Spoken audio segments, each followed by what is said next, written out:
Good morning, friends. How are you? Are you surrounded by idiots?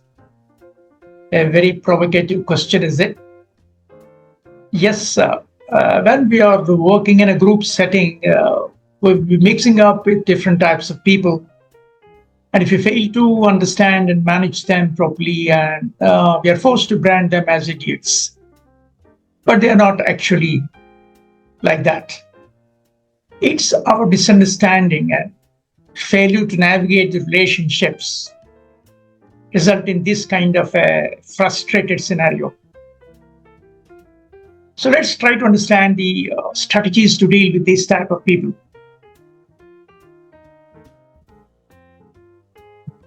Hello, I am Dr. D.V. Ramanamurthy, PhD Management, formerly Professor in Management and Dean, presently Founder Director, Attitude Positive Behavior Management Training Solutions, Hyderabad. Welcome to our channel, Dr. D.V. Ramanamurthy, PhD Management, an initiative of Ramadevi Foundation, Hyderabad. Please do encourage, like, and subscribe to our channel. Please watch this video till the end. Welcome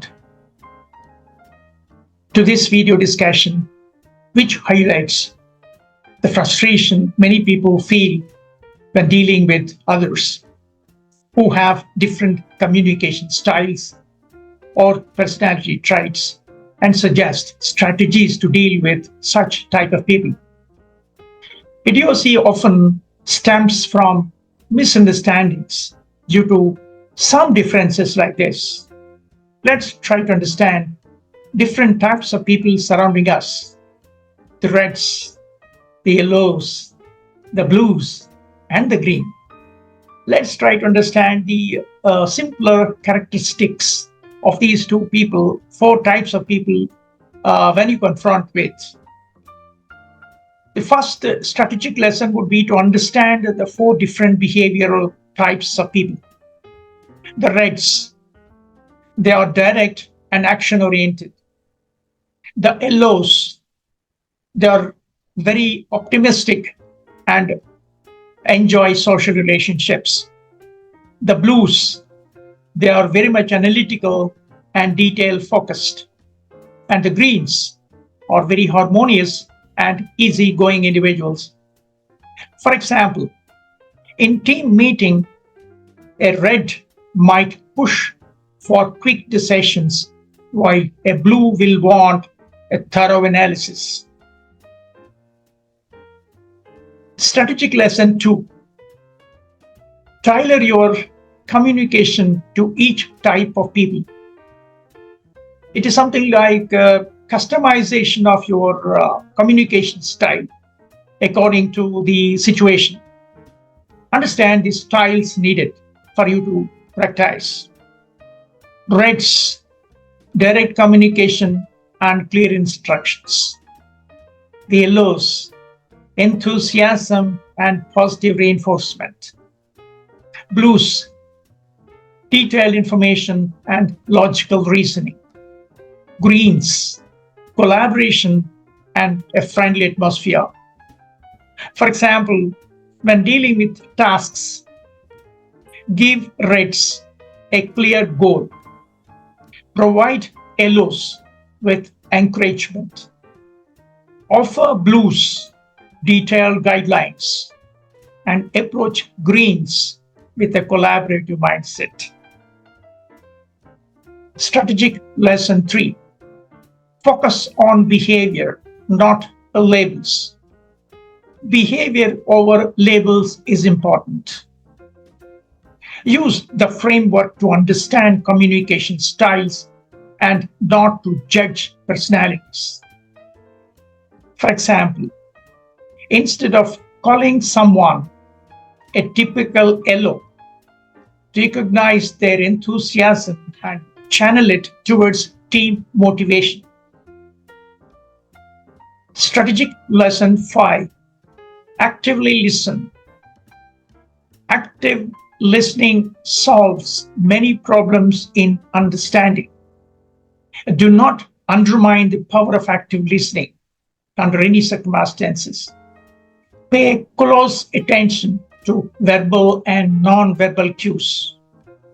Adapt your communication style based on their cues. For example, in a team meeting role, listen to a member's concerns attentively to tailor your response very effectively. The other strategic lesson would be to focus on common ground. Try always for building common ground. Find areas of agreement to build rapport and establish productive communication. For example, in a negotiation table, identify shared goals to create a foundation for compromise. Next strategic lesson would be to understand the clarity. Clarity is the key. Be mindful on the importance of clarity in your thought process and the effective communication style you use. Be clear, concise, and specific to avoid any sort of misunderstandings. For example, when giving instructions for a project, outline the steps clearly to ensure everyone understands their responsibilities. And another strategic lesson would be to embrace empathy, walking into others' shoes for a better understanding. The role of empathy should not be forgotten. See things from the other person's perspective to understand their needs and concerns. For example, in a conflict resolution exercise, acknowledge the other person's feelings to find a mutually beneficial solution. And the strategic lesson is all about being patient. Patience in communication is said to be very important. Changing communication habits takes time and practice. For example, when teaching a new employee, be patient as they adjust to the company's communication style in a usual period of time.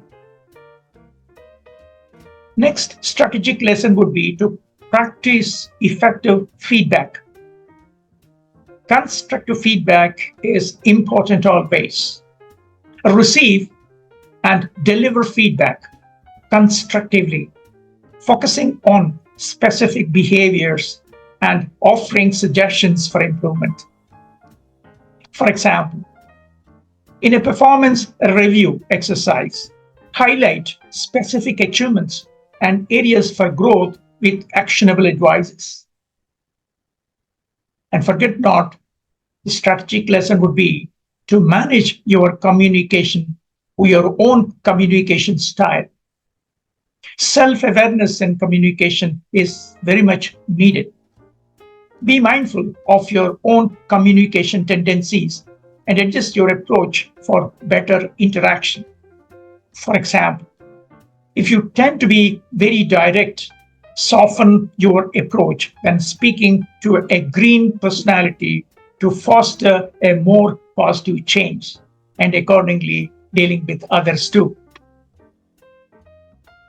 Now, the final thoughts. Try applying these lessons in people-related scenarios. Realize the importance of understanding and adapting to different communication styles.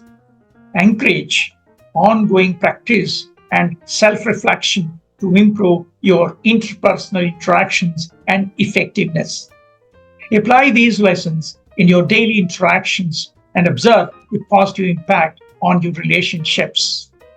Thank you for your time and attention. Please do watch, like, share, comment, and subscribe to our channel, Dr. T.V. Ramanamurthy, PhD Management, an initiative of Ramadevi Foundation, Hyderabad, for more inspirational videos on personal and professional development. See you in the next program. Till then, take care.